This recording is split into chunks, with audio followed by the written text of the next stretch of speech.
Okay, nasa ibang parte na naman po tayo ng Australia. St. Leonards.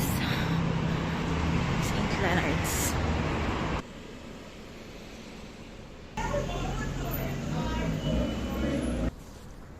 Hello. Tatapos lang ng interview ko. So, kailangan ko pa rin talagang kumuha ng RSE. Good luck. Wala na akong pera.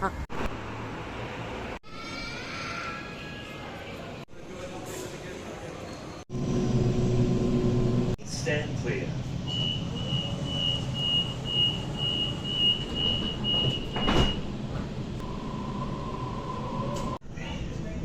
Grabe po yung inis ko, no? Inis na inis ako ngayong araw. Grabe.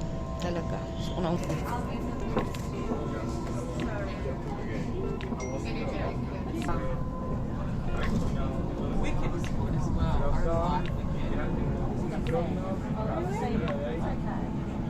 And I really like it.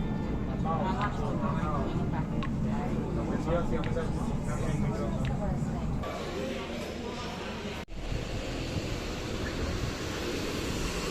ibang lugar na naman po. Na po.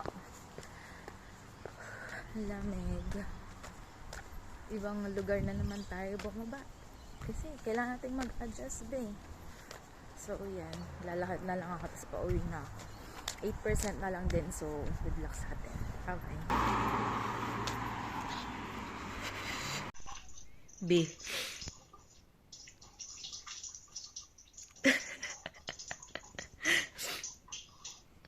Tulog na eh.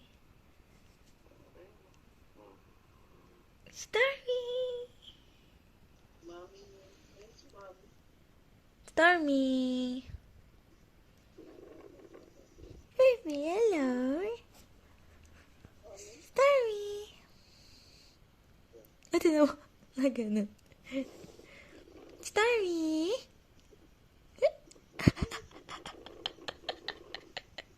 Stormy! Anak!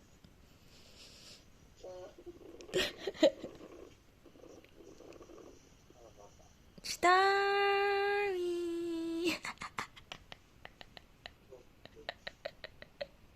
Starry!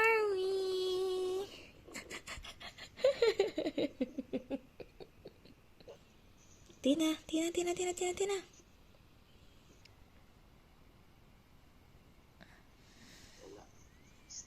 Nagtapo na.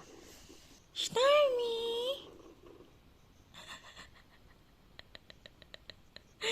Happy baby! Baby! Ang cute yung baby ko.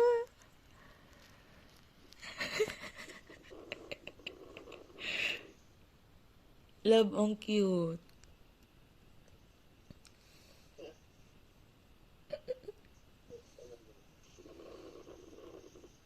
Kiss Stormy, kiss.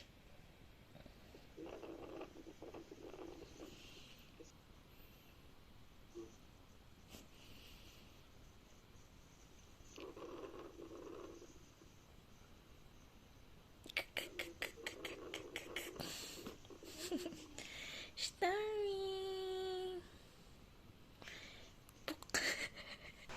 Good morning.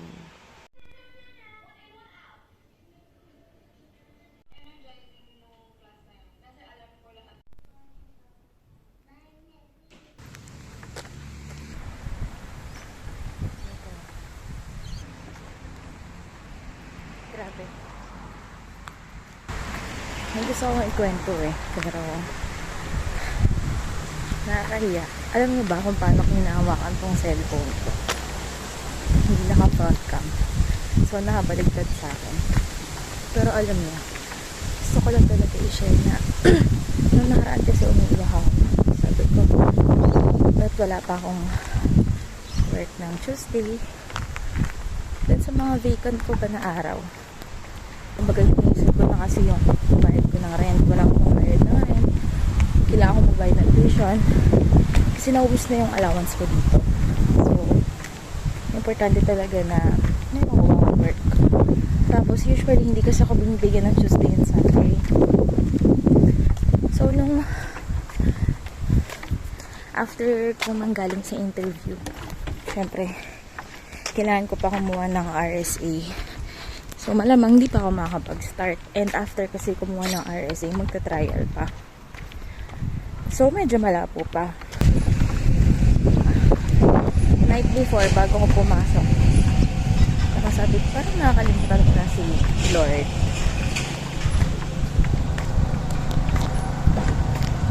So yun nga, a night before, sabi ko, Rico, parang nagpe-pray naman ako, pero alam mo, nagpe-pray ako, pero nakakalimutan ko mag-grocery.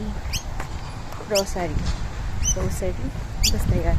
Nakalimutan ko siya na dati naman na nasa Pilipinas ako, tuwing gabi talaga namin ginagawa. Parang bihirang-bihira kami pumalya.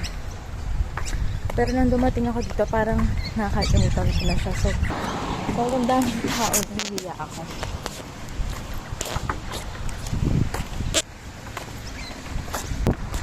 So, yun. Sabi ko, starting ngayong gabi, sabi ko, starting bukas, hindi ko nakakalimutan mag-grocery tuwing gabi. Tapos alam nyo ba nung pumasok ako, diba? Sabi ko sa inyo, usually hindi talaga ako binibigyan ng Tuesday and Sunday. Tapos sinanong niya ako. Sabi niya, how was your interview? Ganyan. Sabi ko, I still need to get an RSA. Ganyan. Sabi niya, why are you still looking for a job? Sabi niya ganyan. Sabi ko, I need extra money to pay for my tuition. Ganyan. Tapos yun, sabi niya, okay, I have a friend who's running a restaurant just nearby, and parang if he still needs staff, I will let you know. When are you available? Sabi niya ganyan. Sabi ko, can you give me a shift? Like 6 p.m. to 10 p.m.? Sabi niya, okay. So, isa yun sa good news. Tapos yung pangalawang good news is binigyan niya ako ng schedule ng Tuesday. And yung magkaroon ka ng work ng isang araw is sobrang big thing na yun. Kasi yung mawalan ka ng isang work, sobrang laking kawalan na talaga yun. Ayan. Yun nga, sobrang thankful ko lang. Nag-start na ulit ako mag-grocery. And yun na siguro hindi ko kakalimutan. Ngayon, nandito ako. And alam niyo ba, nakakatawa? Kasi nito napanood ako sa YouTube. I don't know if napanood niyo na yun, pero si Father Joe Marces yun. And yung lecture niya is about hope. Always remember to still hope that there's something better coming. Kaya, yun, ang gandang message. Actually, dapat kahapon ko pa ito i-share. Kaso, may mga tao kasi sa bahay and nahihiya pa rin talaga ako mag-vlog. And actually, hindi ko alam kung masishare ko to kasi alam ko na sobrang pangit ko ngayong araw. Kahit araw-araw. Pero, kung hindi ko man to i-share in public, gusto ko tong balikan, tong video na to. Isa sa mga patunay na sobrang powerful ni Lord. Basta, sabi mo lang siya. So, yun lang. Bye!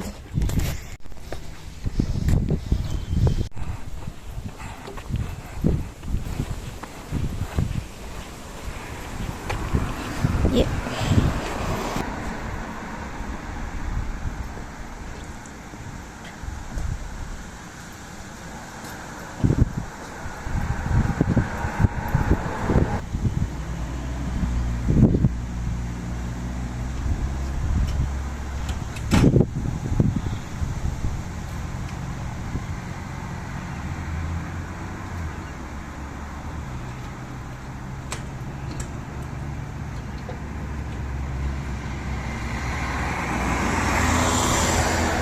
Yeah.